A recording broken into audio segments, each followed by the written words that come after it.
What if I told you कि एक industry जो सिर्फ 6 मंथ्स पहले बिल्कुल बुलेट प्रूफ लगती थी, आज वो इतनी तेजी से मनी लूज कर रही है कि सीजन्ड इन्वेस्टर्स का दिमाग हिल गया है। I am talking about India stock brokerage industry, एक सेक्टर जो पहले पैसा कमाता था वेदर यू मेड प्रॉफिट और लॉस, बट टुडे यही कंपनीज देख रही हैं कि उनका रेवेन्यू 70% से भी ज्यादा गिर गया है, वो भी रातों रात। This isn't just another business downturn, ये है complete unravelling of a business model जो फंडामेंटली फ्लॉड था फ्रॉम डे वन। और शॉकिंग पार्ट ये है कि इस क्राइसिस का फॉल आउट डायरेक्टली इंपैक्ट करेगा every single investor in the Indian markets. अगले 7 मिनट्स में I will expose exactly how the brokerage industry built this house of cards, why it's collapsing now, or what this means for your portfolio. Stay with me, क्योंकि जो आप सीखने वाले हैं that will fundamentally change your view of the entire financial ecosystem. The shocking numbers. Let me start with some numbers जो आपका mind blow कर देंगे. From 2015 to today, India के demat accounts exploded from 2.5 crores to 20 crores. That's an 8-fold increase in less than a decade. सब सोचते थे कि this was the golden age of Indian brokerage, एक पार्टी जो कभी एंड नहीं होगी। बट रियलिटी ने जो सर्व किया है वो है एक brutal wake up call. Angel one, India's largest listed brokerage में से एक, celebrated their best ever quarterly performance in Q2 of 2025 with a staggering net profit of 423 crores. But just 2 quarters later, यही profit crash हो गया by 74% to merely 114 crores. We are talking about a 60% year-on-year decline in what was supposed to be a recession-proof business. 5 Paisa watched their revenue drop from 23% while profits fell 40%. Even unlisted giants couldn't escape this bloodbath. Zerodha के CEO ने openly admit किया कि they anticipate a 20% decline in their brokerage business. Groww reported losing 2.5 lakh active clients in a single quarter. Here is the most shocking statistic. July 2024 में alone, India's top 10 brokerages collectively lost 6 lakh clients account. 8 of 10 major brokerages reported declining numbers across the board. The first structural shift की अगर बात करें इस crisis को understand करने के लिए we need to rewind to 2010 जब Zerodha walked into the market and changed everything forever. Before Zerodha, the brokerage game was simple and extremely profitable. Traditional brokers charge 0.5 to 1% commission on every single trade, regardless of trade size. Whether app bought shares worth 10,000 rupees or 10 lakhs, you pay the same percentage, meaning bigger trades meant bigger profits for brokers. But Zerodha के founder had a revolution realization. The actual operational cost of executing any trade, whether it's 10,000 rupees or 10 lakhs, remains exactly the same for the brokers. So why should customers pay more for larger trades? They introduced something called discount broking, a flat 20 rupee fee per intraday trade, regardless of trade size. Even more disruptive, they made long-term investing completely free. Not reduced fees, not discounted rates, completely free. ये सिर्फ competitive pricing नहीं था. This was a business model of disruption. Overnight, the traditional 1% brokerage model became obsolete. Established giants like HDFC Securities, ICICI Securities और Motilal Oswal, company जो decade से dominate कर रही थी, were forced to either adopt discount broking or risk becoming irrelevant. But here, the story takes a dangerous turn. With flat 20 rupee fees, brokers needed massive trading volumes to survive. The problem? Most retail investors weren't doing enough intraday trading to generate those volumes. That's when brokers discovered their golden goose, futures and options trading. समझिए why FNO became so attractive to brokers. Traditional stock trading में if you want to take 1 lakh rupee position, you need to pay 1 lakh rupees. But with derivatives, you could control that same 1 lakh position with just 10,000 to 15,000 rupees as margin. This created something psychologically irresistible. A 30 rupee option could either expire worthless या multiply to 300 rupees. Small capital, massive potential returns. It felt like a lottery ticket with better odds. India में derivatives trading बहुत तेजी से popular हुआ during Covid. Lockdown में घर बैठे लोगों ने सोचा कि थोड़ा पैसा कमा लेते हैं। Brokers began promoting FNO trading aggressively क्योंकि it solved their volume problem while generating higher revenue per transaction. Let me just show you how dependent they became on this segment. Angel One made 84%. That's 84% of the total revenue from futures and options in year 2024.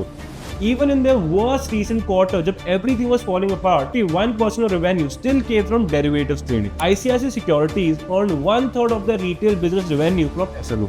Zerodha के CEO ने later admit किया कि that a staggering 80% of the entire Indian brokerage industry revenue came from just 2 derivative contracts, Nifty or Sensex futures and options. Think about that for a moment. An entire industry built its future on just 2 products. तो मैं reveal करूँ the regulatory bombshell जो इस house of cards को crash कर गया. If you're finding value in this kind of no-nonsense data-driven analysis which cuts through market noise and reveals what's really happening behind the scenes, make sure to subscribe to Discover AI.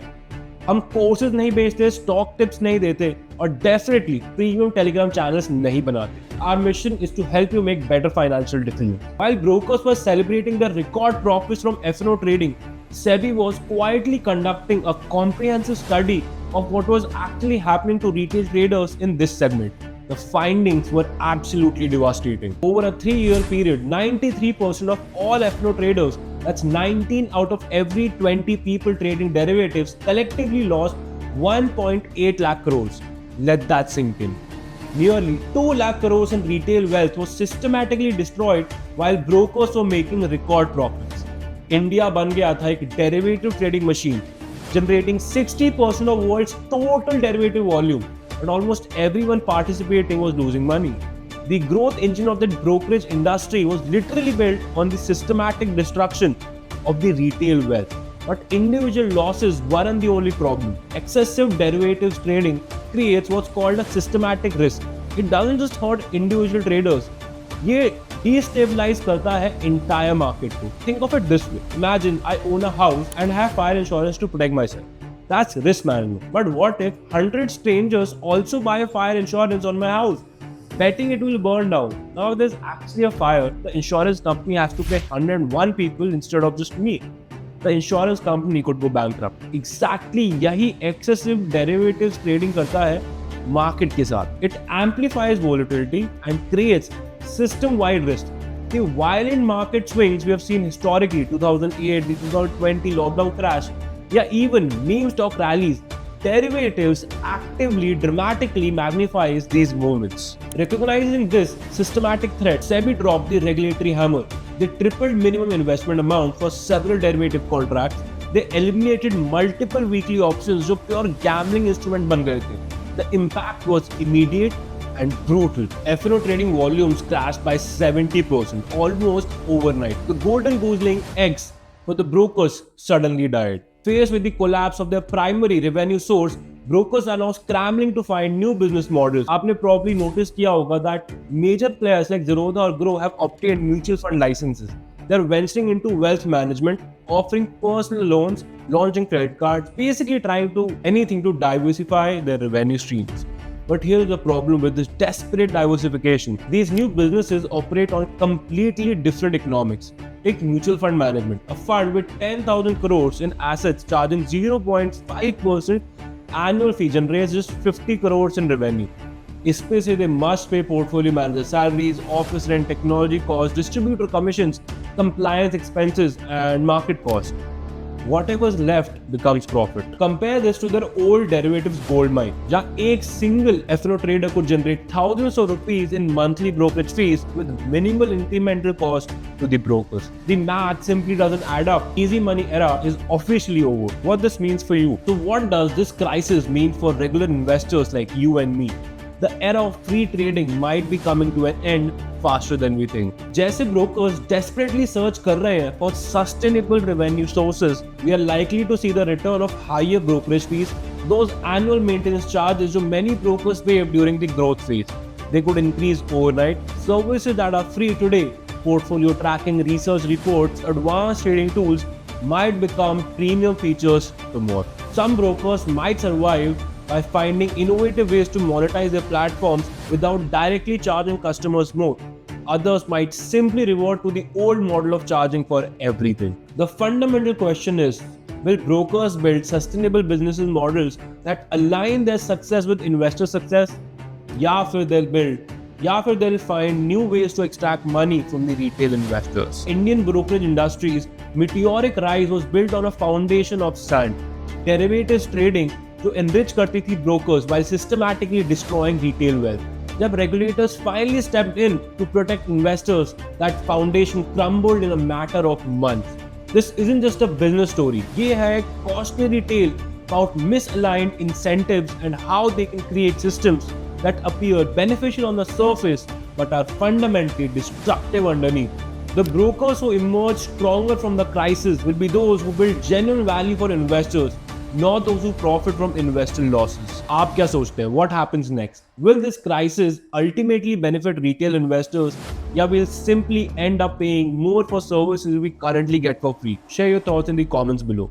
And remember, in a world where financial media often prioritizes sensationalism over substance, channels like Discover AI are committed to bringing you the unvarnished truth, because your financial future depends on the quality of information you act upon. Thanks for watching, and I'll see you in the next deep dive, where we'll uncover the more truths hiding in plain sight.